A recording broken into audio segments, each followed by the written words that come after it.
Hello everyone, welcome to this channel. आज की video में हम पढ़ने वाले हैं English NCERT book class 5th Marigold से एक चैप्टर जिसका नाम है फ्लाइंग टुगेदर, यानी कि साथ में उड़ना। फ्लाइंग का मतलब होता है उड़ना और टुगेदर का मतलब होता है साथ में। तो चलिए पढ़ते हैं स्टोरी को और जानते हैं क्या हम इससे सीखते हैं। Okay, what are some of the things your parents and teachers tell you to do on time. ऐसी कौन कौन सी चीजें हैं जो आपके माता पिता या आपके टीचर्स आपको कहते हैं करने के लिए समय पर। Get up in the morning, do the homework, pack your school bag. सुबह जल्दी उठ जाओ, अपना होमवर्क कर लो या फिर अपने स्कूल के बैग को पैक कर लो और तैयार हो जाओ स्कूल के लिए, या फिर ट्यूशन जाना है तो वहां के लिए। ओके, तो यहाँ पर भी कुछ इस तरह की स्टोरी दी हुई है जिसमें कि एक पक्षी होता है बड़ा ही बुद्धिमान और अनुभव उसको जिंदगी का होता है काफी, तो वो बाकी पक्षियों को सलाह देता है कुछ, और जब वो पक्षी सलाह नहीं मानते हैं तो उनके साथ क्या होता है, क्या उनको फेस करना पड़ता है, इस स्टोरी में हम देखेंगे। तो चलिए पढ़ते हैं स्टोरी को। Deep in a forest stood a very tall tree. ये एक घने जंगल की बात है। घने जंगल में एक ऊंचा सा पेड़ काफी था और it's leafy branches spread out like strong arms, और उसकी घनी पत्तेदार जो शाखाएं थी ना वो फैली हुई थी, ऐसे जैसे कि किसी की मजबूत बाहें फैली हुई होती हैं। This tree was the home of a flock of the wild geese, और ये जो एक पेड़ था ना, ये घर था जंगली गीस का। गीस जिसे हम कलहंस बोल देते हैं, वो रहते थे वहां पर। दे फेल्ट सेफ देयर, उनको बहुत ही सुरक्षित वहां पर महसूस होता था। वन ऑफ द गीस was a wise old bird. अब उन गीज में से एक पक्षी था जो कि बहुत ही बुद्धिमान था और काफी अनुभव था उसको। He noticed a small creeper at the foot of the tree. तो उसने एक दिन नोटिस किया कि उनका जो पेड़ है ना, जिस पेड़ पर वो रहते थे, वहां पर जो जहाँ से शुरुआत होती है पेड़ की, जो फुट होता है पेड़ का, वहां से एक बेल को बढ़ते हुए देखा। क्रीपर से मतलब बेल या लता, उसको बढ़ते हुए देखा। और उसके बाद वो क्या कहता है, spoke to the other birds about it. बाकी पक्षियों से इसके बारे में बात करता है। Do you see that creeper? He said to them. उन पक्षियों से वो कहता है कि तुमने देखा इस बेल को जो कि बढ़ रही है धीरे धीरे, एंड लेट्स डिस्ट्रॉय इट, कि चलो इसको डिस्ट्रॉय कर देते हैं, मतलब काट देते हैं या खत्म कर देते हैं। Why must we destroy it? asked the geese in surprise. तो बाकी सारे जो पक्षी थे ना, वो बड़ा सरप्राइज होकर पूछते हैं कि आखिर हमें क्यों इसको डिस्ट्रॉय करना चाहिए, ये छोटी सी बेल आखिर हमें क्या नुकसान पहुंचा रही है। It is so small, what harm can it do? कहते हैं कि छोटी सी बेल है ये, तो ये हमें क्या नुकसान पहुंचा सकती है आखिर। And my friends replied the wise old bird that little creeper will soon grow. और वो कहता है बुद्धिमान पक्षी जो होता है कि मेरे दोस्तों, ये जो भी बेल है ये भी छोटी है बेशक, लेकिन जल्द ही ये काफी बड़ी हो जाएगी। और as it climbs up this tree it will become thick and strong. और ये जब बड़ी हो जाएगी ना, तो ये पूरे पेड़ को ऐसे घेर लेगी चारों तरफ उसको, और काफी मोटी और मजबूत हो जाएगी। What of that? asked the geese. अब बाकी सारे जो गीस थे ना, उन्होंने कहा कि तो क्या हो गया, बड़ी हो जाएगी तो। And what harm can a creeper do us? एक लता जो है वो हमें किस तरीके से आखिर नुकसान पहुंचा सकती है। Don't you see? replied the wise bird. With the help of that creeper, it will be possible for someone to climb the tree. कि तुम्हें दिखाई नहीं देता, इस बेल की सहायता से कोई भी इस पेड़ के ऊपर बड़ी आसानी से चढ़ सकता है। A hunter can come up, kill us all. और एक शिकारी जो है वो इस पेड़ पर चढ़ सकता है बड़ी आराम से और हम सबको मार सकता है। Okay, Well, there is no hurry, they replied. तो सारे के सारे जो पक्षी होते हैं वो कहते हैं कि कोई हरी की बात नहीं है, कोई जल्दी की बात नहीं है, कर देंगे इसको खत्म। The creeper is very small, it would be a pity to destroy it now. और बड़े ही दुख की बात है, अभी तो ये छोटी सी है बहुत, इसको तोड़ना या खत्म करना या काटना।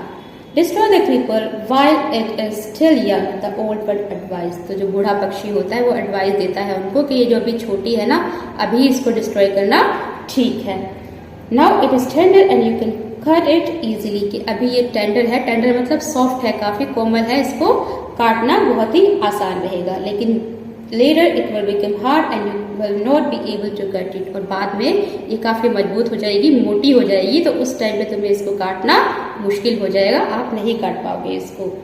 We will see, answered the birds. सारे के सारे जो पक्षी होते हैं वो कहते हैं कि देखेंगे, तो इसको वो ऐसे ही नजरअंदाज कर देते हैं, उस बूढ़े पक्षी की एडवाइस को ज्यादा सीरियसली नहीं लेते हैं।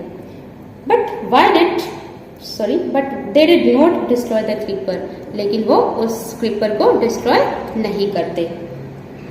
दे forgot the wise old bird's advice, और भूल जाते हैं कि उस बूढ़े पक्षी ने आखिर उनको क्या सलाह दी है।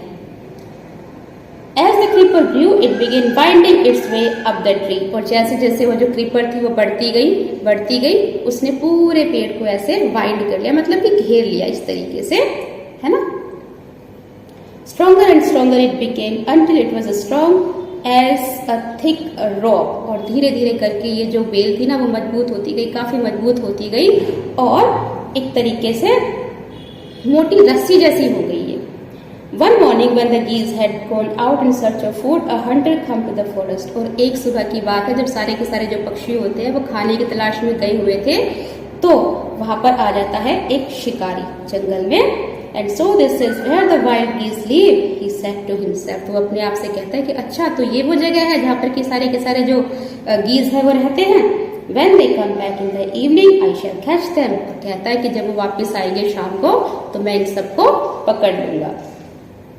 The hunter climbed up the tree with the help of the creeper, और जो शिकारी था ना वो उस क्रीपर की सहायता से पेड़ पर बड़ी ही आसानी से चढ़ जाता है। He got to the top and spread his net there, और वो ऊपर चढ़ जाता है और टॉप पर पेड़ के अपना जाल बिछा देता है।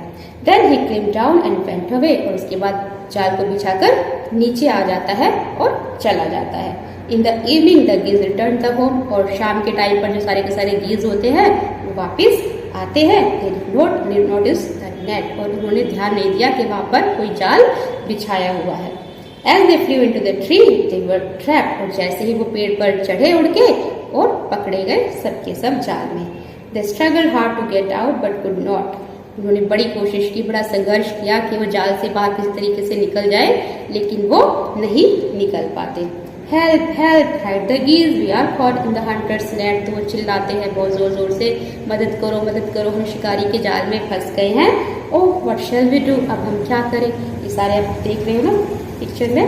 Don't make a fuss now, said the wise old bird, और जब उनको ऐसे चिल्लाते हुए देखता है तो जो बुद्धिमान पक्षी होता है वो उनको कहता है कि गड़बड़ मत करो। मेक फस का मतलब गड़बड़ मत करो या शोर मत करो, चिल्लाओ मत, ऐसा कहा। And long ago I told you to destroy the creeper, कि मैंने तुम्हें बहुत समय पहले ही कहा था कि इस क्रीपर को अभी ही खत्म कर दो, बट यू डिड नॉट, लेकिन तुमने ऐसा नहीं किया। Now see what has happened, अब देखो अब क्या हो गया। Tomorrow morning the Hunter will come back and kill us all, कल जो शिकारी है वो आएगा और हम सबको मार देगा। वी वर फुलिश, हम मूर्ख थे। वेप द बर्ड्स, और सारे के सारे जो पक्षी होते हैं वो रोने लगते हैं। We are very sorry we did not listen to you, कि हम बहुत शर्मिंदा हैं कि हमने तुम्हारी बात नहीं सुनी। Please tell us what to do, हमें बताओ कि अब हम क्या करें।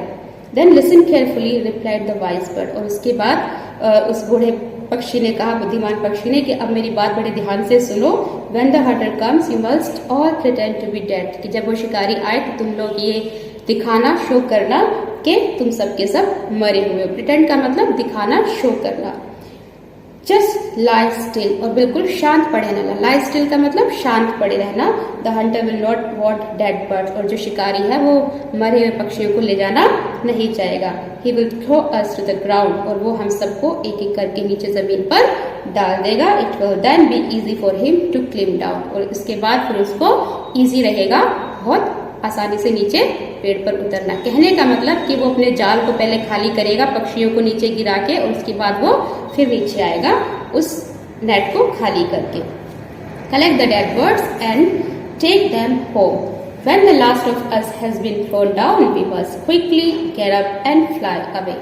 और जब वो सारे पक्षियों को एक एक करके नीचे गिरा देगा ना, अंत वाला जब वो गिराएगा, लास्ट वाला, तब we must quickly get up and fly away, तो हम सबको एक साथ उड़ जाना है वहां से। In the morning the hunter came to the tree and climbed up and he looked at the geese in the net, और अगली सुबह जैसा कि शिकारी ने कहा था वो आता है और चढ़ जाता है पेड़ पर और देखता है उन सभी पक्षियों को जाल के अंदर। They all are dead, he muttered to himself, वो अपने आप से कहता है। muttered का मतलब बुदबुदाना या धीरे धीरे आवाज में खुद से बातें करना, कि ये सब तो मरे हुए हैं। And he threw them out of the net one by one, और उसके बाद वो एक एक करके सबको नीचे गिराने लगता है। The birds lay still until the last one had been thrown down. और जो पक्षी थे वो शांत बिल्कुल लेटे रहते हैं जब तक कि जो लास्ट वाला पक्षी है उसको भी वो जमीन पर नहीं गिरा देता शिकारी, जैसा कि उस बूढ़े पक्षी ने उसको एडवाइस किया था उन सबको। And then all at once they got up, flapped their wings and flew away. और इसके बाद वो एक साथ सबके सब अपने फड़फड़ाते हैं पंखों को और वहां से उड़ जाते हैं। And the Hunter was taken by surprise. और जो शिकारी था वो आश्चर्यचकित रह जाता है क्योंकि उसने सोचा था कि सारे के सारे जो पक्षी है ये तो मर चुके हैं। And from the top of the tree he watched all the geese fly away. और पेड़ के ऊपर से वो देख रहा था कि किस तरीके से जो सारे सारे पक्षी है वो एक एक करके एक साथ मतलब उड़ जाते हैं, जिनको कि उसने एक एक करके नीचे फेंका था मरा हुआ जान के। तो दैट वाज द स्टोरी। यहाँ पर ये फिनिश होती है। आई होप कि इससे सीखे होंगे कि हमें हमेशा बड़ों की बात जो है उसको मानना चाहिए, उस पर ध्यान देना चाहिए, क्योंकि बड़े जो है वो हमेशा हमारे भले के लिए कुछ भी कहते हैं। ओके, अब हम मिलेंगे नेक्स्ट वीडियो में नेक्स्ट टॉपिक के साथ। Bye, take care, have a nice day, thank you for watching.